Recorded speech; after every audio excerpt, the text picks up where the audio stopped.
Eu sou Manuela Bittar, sou instrutora do curso de Filosofia da Nova Acrópole e hoje nós vamos falar sobre consciência, o que é e como desenvolver. Esse tema ele já foi muito estudado no âmbito da psicologia, da neurociência e da própria filosofia. Mas hoje não é o nosso intuito abordar essas diversas correntes, trazer esses diversos conceitos. O nosso foco é falar de consciência à luz da filosofia. Então, a Nova Acrópole é uma escola de filosofia à maneira clássica que tem por objetivo ajudar o ser humano a desenvolver a sua parte verdadeiramente humana. Só que o ser humano é um organismo complexo. Tem uma diversidade de elementos internos e externos com os quais ele precisa se relacionar, com os quais ele precisa se harmonizar. Então ele precisa conhecer esse seu aspecto humano e tomar posse dele. Então é aí que entra o papel fundamental da consciência, a gente compreender esse conceito e aprender como desenvolver essa consciência. Então nessa palestra eu vou trabalhar um pouco desse conceito de consciência à luz da filosofia e vou apresentar 3 aspectos que podemos exercitar para desenvolver essa consciência humana. Um ser humano, ele possui um corpo físico que tem diversas necessidades. Uma boa alimentação, ele precisa de exercícios físicos moderados, de vez em quando precisa de um check-up, precisa de um sono justo, um sono adequado.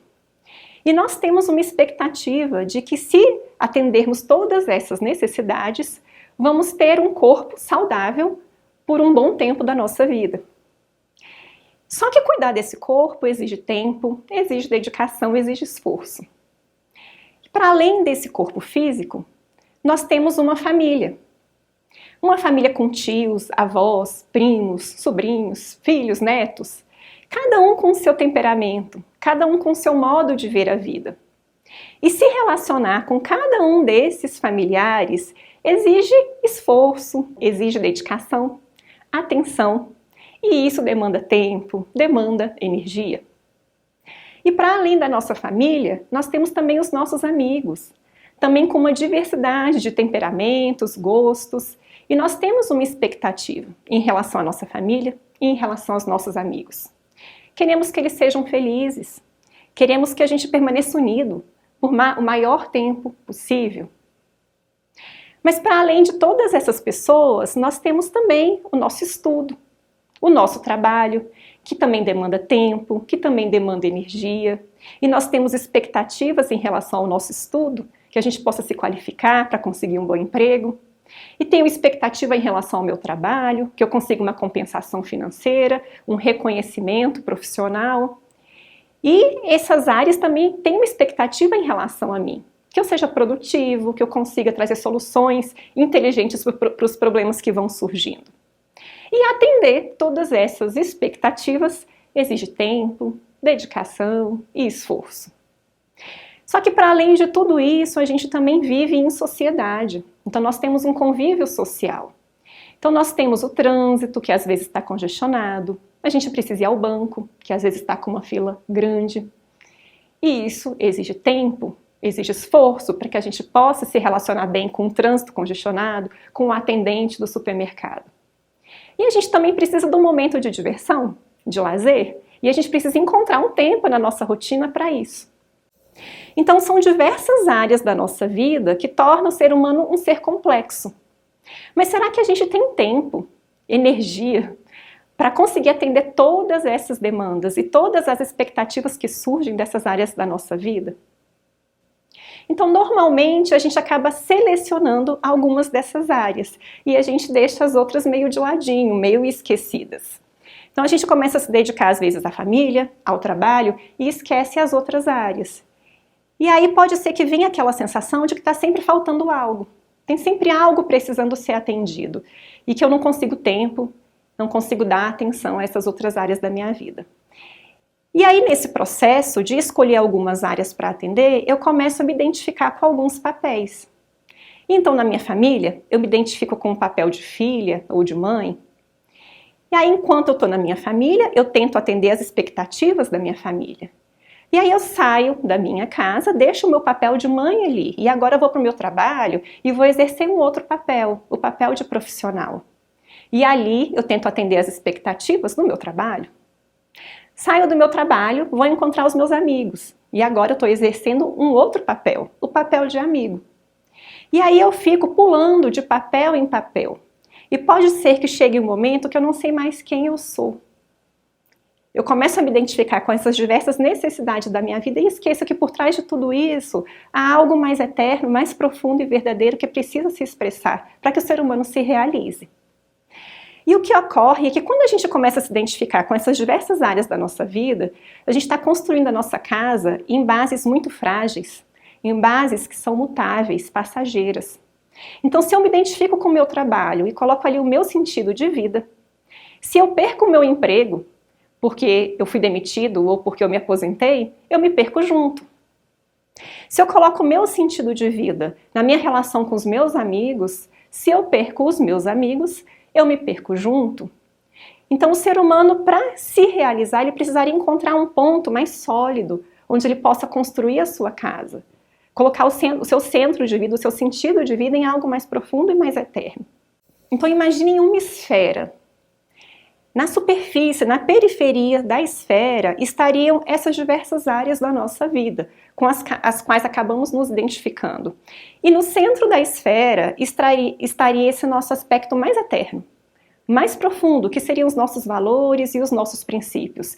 E desse centro, eu consigo me relacionar com todas as áreas externas da minha vida.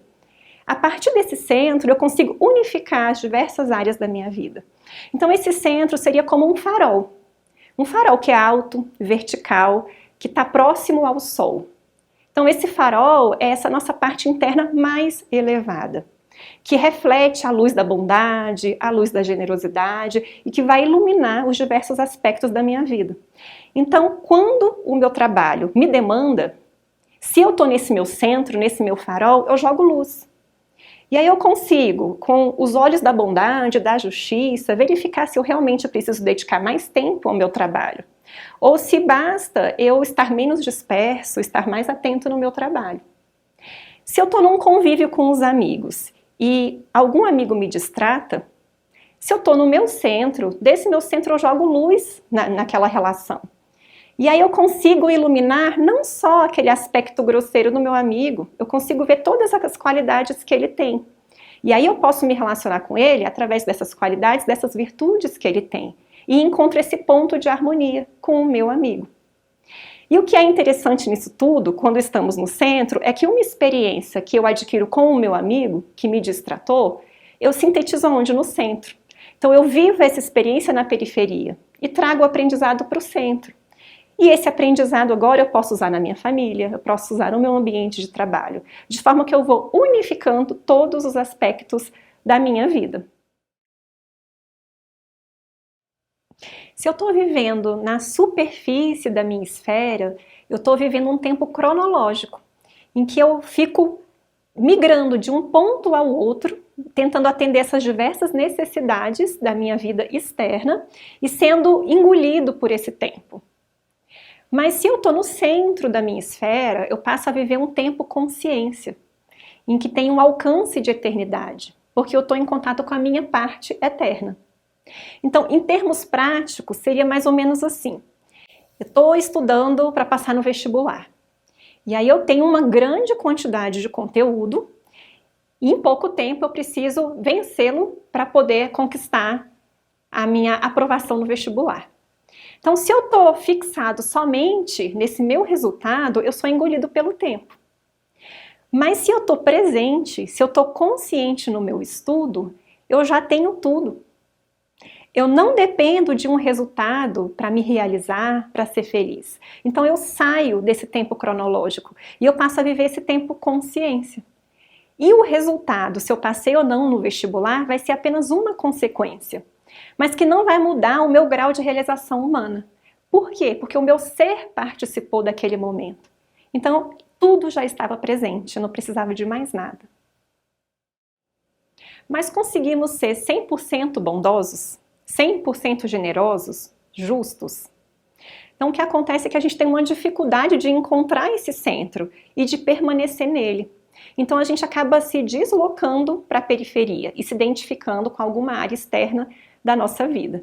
Então, para desenvolver a consciência, a gente teria que realizar um trabalho de concentração, de trazer o nosso centro para o interior da esfera, reposicionar o nosso centro, de fato, no interior dessa esfera. Mas em termos práticos, o que seria esse centro? Então aqui eu vou recorrer ao ensinamento de várias tradições, tanto orientais como ocidentais, que nos dizem que o ser humano é formado por duas partes, dois aspectos. Um aspecto terreno, físico, material, que é movido por instintos, por desejos, que a gente denomina de eu animal, porque se move por instintos assim como o animal. E um outro aspecto celeste, eterno, espiritual, que seriam os princípios, os valores, que a gente chama de eu divino. E entre esse céu e terra, entre o celeste e o material e o terreno, estaria o aspecto verdadeiramente humano, que é a nossa mente. E a missão do ser humano seria, a partir dessa mente, conseguir unir céu e terra. Expressar nas nossas ações esses princípios celestes. Então a nossa mente, ela estrutura os nossos pensamentos. Se essa mente está virada para cima, ela vai ser impactada pelos princípios, pelos valores, pelo eu divino. Se essa mente ela se vira para baixo, ela vai estar impactada pelos instintos, pelos desejos, pelas necessidades do eu animal. Então, para unir céu e terra, a gente precisaria virar a nossa mente para cima, para que ela refletisse os princípios e os valores, para trazer esses princípios e valores para as nossas ações. Para converter princípios em ações, não basta só os nossos pensamentos bem estruturados. Aí a gente precisaria aliar um outro aspecto do ser humano, que são os nossos sentimentos. Então a mente estrutura os pensamentos em função dos princípios. E os sentimentos fazem a gente se mover em função desses princípios. Então, através da mente a gente compreende, através dos sentimentos a gente se move. Então, aí, nesse aspecto da mente, do nosso coração, reside a nossa consciência, é o nosso centro humano. Então, estaria, nosso centro, nossa consciência estaria nos nossos pensamentos e nos nossos sentimentos mais elevados. Ocorre que a nossa consciência ela fica como um elevador, subindo e descendo entre o eu humano e o eu animal. Não chega ao eu divino, porque o eu divino seria ser a bondade, ser a justiça. E isso é próprio dos sábios, não é próprio ainda dos seres humanos que buscam esse caminho. E a nossa consciência então fica passeando entre o eu divino e o eu animal, como um elevador. E aí Platão vem nos explicar que o ser humano ele pode ser atraído por prazeres sensíveis e prazeres inteligíveis. Então os prazeres sensíveis são aqueles prazeres que vêm das sensações, que provêm do corpo, da nossa relação com o mundo material. E os prazeres inteligíveis seriam os prazeres da alma.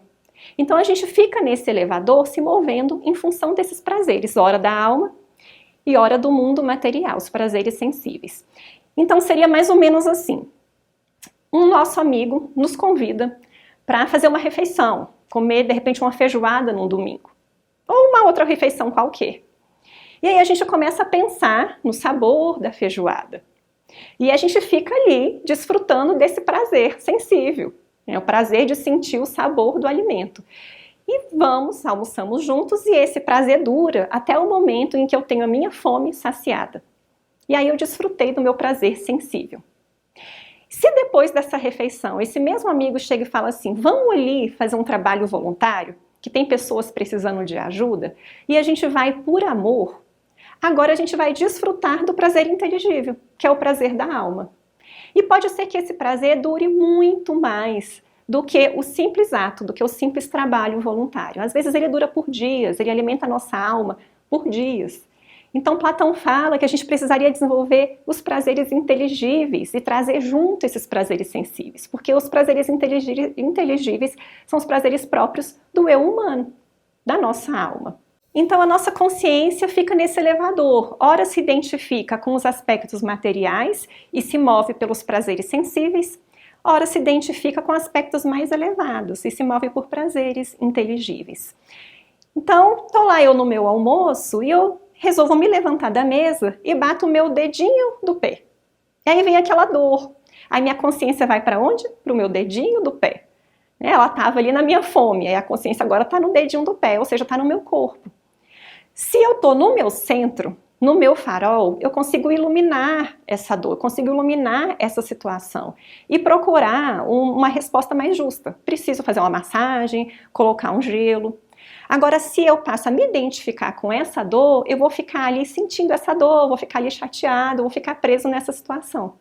É a mesma coisa que acontece quando a gente está com uma dor de cabeça, por exemplo. Então, diante da dor de cabeça, a gente tem uma série de possibilidades. Se eu estou no centro, eu consigo encontrar essas possibilidades. Então, posso tomar um remédio? Posso descansar? Ou então, não, agora é o momento de fazer um trabalho que é urgente, então eu preciso ir mesmo com dor de cabeça. Mas se eu estou identificada com essa dor de cabeça, eu vou para casa e fico ali curtindo essa dor de cabeça. Então, a minha consciência ela fica passeando entre esses diversos aspectos da minha vida. Agora, se imagine admirando um pôr do sol. Para onde vai a nossa consciência? No pôr do sol a gente fica ali participando, percebe a força da natureza, percebe a beleza, percebe a bondade do sol que dá luz a todos os seres, independentemente de quem seja. E aí a nossa consciência então se eleva. A partir dessa beleza dentro, eu consigo perceber essa beleza fora. E então a minha consciência vai para os princípios, vai para os valores. Então, esses exemplos foram só para mostrar como a nossa consciência ela fica num elevador o tempo inteiro. Então, o que seria esse trabalho de desenvolver uma consciência mais humana? Seria a gente alimentar mais esse estado de consciência elevado. E para isso a gente não precisa de um pôr do sol. A gente pode ver essa beleza do pôr do sol em todas as coisas. Numa flor, no sorriso de uma criança, num ato de bondade, na tentativa de acertar de um adulto. Então essa beleza está em todos os lugares. E esses estados de consciência que geram prazeres inteligíveis é que a gente precisaria alimentar. Então nós vimos que consciência é a possessão do centro da esfera. Possessão daquilo que eu verdadeiramente sou, dos meus pensamentos e dos sentimentos mais elevados que eu puder alcançar. Dessa minha parte interior mais elevada. E como é que eu faço para encontrar essa minha parte mais elevada e para desenvolvê-la? Conseguir permanecer cada vez mais nesse centro. E então eu vou trazer 3 aspectos que são aspectos que podem nos ajudar nessa construção e desenvolvimento da nossa consciência. Então o primeiro deles seria conhecer-se a si mesmo. O segundo seria controlar o eu animal. E o terceiro, desenvolver a vontade. Então, conhecer-se a si mesmo. A primeira pergunta que surge é: onde é que está o meu centro? Então, se eu já sei que eu não consigo permanecer ali no interior da esfera, onde eu sou 100% bondoso, 100% generoso, eu preciso saber onde eu estou, para poder ir me deslocando cada vez mais para o interior dessa nossa esfera. Então, onde é que está meu centro? Não é difícil da gente perceber, porque normalmente a nossa vida gira em torno dele. Então, a minha vida gira em torno do aspecto econômico? Ali está o meu centro. Minha vida gira em torno do meu trabalho? Ali está o meu centro. A minha vida gira em torno da minha família? Ali está o meu centro. Gira em torno da lei do menor esforço? Ali está o meu centro, no meu corpo físico, na inércia. Então, eu preciso identificar onde eu estou, para conseguir traçar esse caminho de volta ao interior da esfera. Uma outra pergunta que surge nesse processo de conhecer-se a si mesmo é: o que eu verdadeiramente sou? Então, quando a gente vai se apresentar para alguém, é muito comum que a gente diga o nosso nome, se a gente tem filhos ou não, onde é que a gente trabalha, onde é que a gente mora e o que é que a gente gosta de fazer. Então, a gente fala praticamente dos papéis que a gente exerce na nossa vida, desses aspectos mais externos. E o que está por trás de tudo isso? Então, eu sou a profissional, então eu estou me identificando com um papel. Eu sou mãe, então eu estou me identificando com outro papel. Eu precisaria começar a desidentificar dessa parte externa da circunferência e caminhar cada vez mais para o centro. Reconhecer cada vez mais aquilo que eu verdadeiramente sou. aquilo que eu acredito, aquilo que me move. Que seria o quê? O eu humano, esses pensamentos e sentimentos elevados, a partir dos quais eu consigo me relacionar com todas as áreas da minha vida. Então eu preciso reconhecer o meu farol. Então, perceber onde é que eu estou identificado e saber para onde eu tenho que ir. O segundo aspecto que eu gostaria de apresentar nesse processo de desenvolvimento da consciência seria controlar o eu animal. Então, o nosso eu animal é como um bichinho de estimação. Então, ele chega na nossa casa, pequenininho, bonitinho, e aí a gente começa a falar para ele as regras, a gente apresenta as regras, né? Não pode subir no sofá, né? Tem que dormir ali no cantinho da área, e a gente apresenta um monte de regra. Aí no segundo dia, ele se apresenta pra gente com aquela carinha de chorão, aí a gente pega no colo e coloca no sofá. Aí dentro de poucos dias ele já tomou posse do sofá. Aí ele vai querer conquistar agora um novo espaço. Aí ele vai para nossa cama e toma posse da nossa cama. E nada contra a forma como a gente cuida dos nossos bichinhos de estimação. Eu só queria fazer esse paralelo com o nosso eu animal, que é praticamente assim que acontece. Então a gente senta para estudar. Aí o nosso euzinho, o animal, começa, eu tô com sono. Aí a gente olha para ele e vê o nosso bichinho de estimação, né? Fala, tão bonitinho, ele merece descansar. Aí, em vez de estudar, eu vou dormir.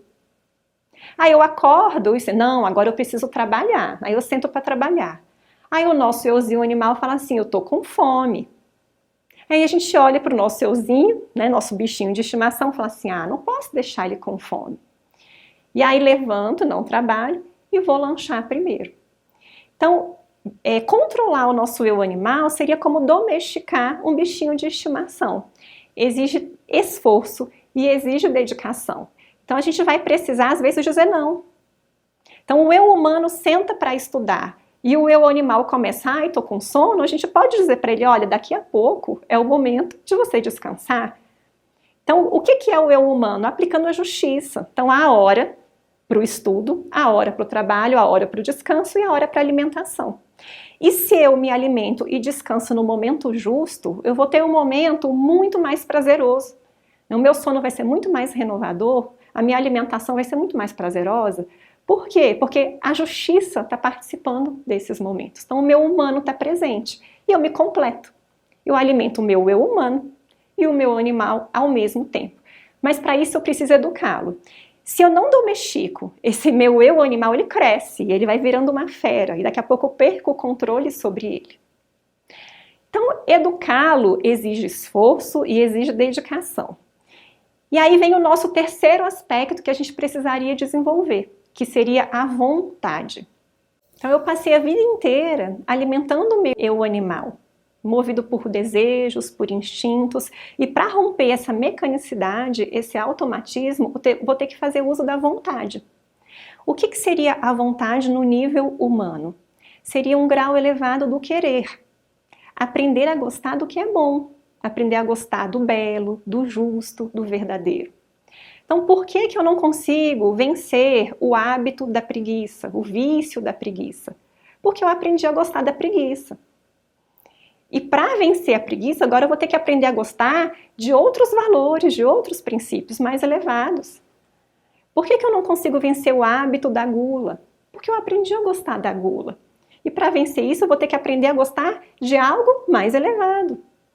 Então a gente tem diversos exemplos na nossa sociedade que são muito inspiradores. Pessoas que pintam com os pés porque não têm as mãos. Então como é que conseguiram superar essa limitação? Desenvolvendo disciplina, desenvolvendo ordem, desenvolvendo confiança. Então a gente vê um atleta paralímpico que se supera nos jogos. Por quê? Porque acreditaram em si mesmo, porque buscaram essa força interna. Então tudo aquilo que a gente quer, a gente consegue concretizar. Então, para eu desenvolver a minha consciência humana, eu vou ter que aprender a gostar disso. Eu vou ter que traçar esse caminho em direção aos meus pensamentos e sentimentos mais elevados. Encontrar a minha mente e o meu coração. Se eu começo a fazer esse exercício de conhecer a mim mesmo, de controlar o eu animal e desenvolver a vontade, eu vou estar construindo esse meu farol, essa minha luz interna, que vai iluminar os diversos aspectos da minha vida e vai me possibilitar me harmonizar com cada um desses aspectos. E é para isso que eu vim ao mundo como ser humano, para desenvolver esse meu aspecto verdadeiramente humano, que é a consciência humana. E só a partir desse meu aspecto humano eu vou conseguir unir céu e terra e me tornar um ser humano completo e realizado. Então eu agradeço a presença de vocês. Muito obrigada.